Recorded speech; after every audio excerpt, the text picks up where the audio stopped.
Halo semuanya, dalam video ini kami akan menjelaskan aliran kepastian hukum. Penjelasan ini akan dipaparkan oleh Karina, Anida, Tiffany, dan Firly. Apa itu aliran kepastian hukum? Aliran kepastian hukum menekankan bahwa hukum harus tertulis, jelas, dan dapat diprediksi.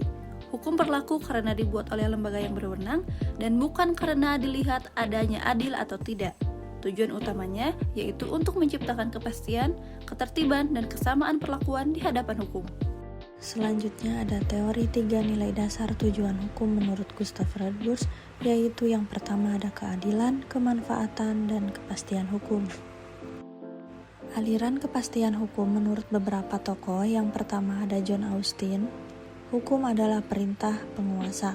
Lalu menurut Hans Kelsen, yaitu hukum dipisahkan dari moral dan politik sehingga norma hukum tersusun secara bertingkat. Ciri-ciri aliran kepastian hukum yang pertama ada hukum harus tertulis, bersifat umum, tidak berlaku surut, konsisten, dan penegakan hukum tidak boleh dipengaruhi diskresi berlebihan hakim.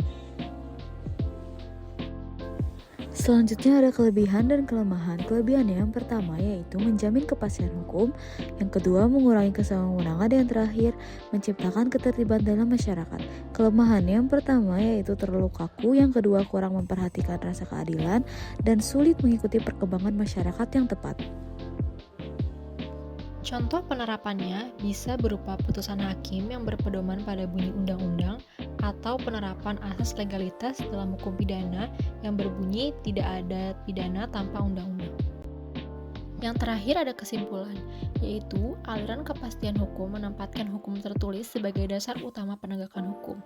Kepastian hukum penting untuk menjaga ketertiban, namun dalam praktiknya, kepastian hukum perlu diseimbangkan dengan keadilan dan kemanfaatan agar hukum benar-benar memenuhi kebutuhan masyarakat. Sekian penjelasan aliran kepastian hukum dari kami. Thanks for watching.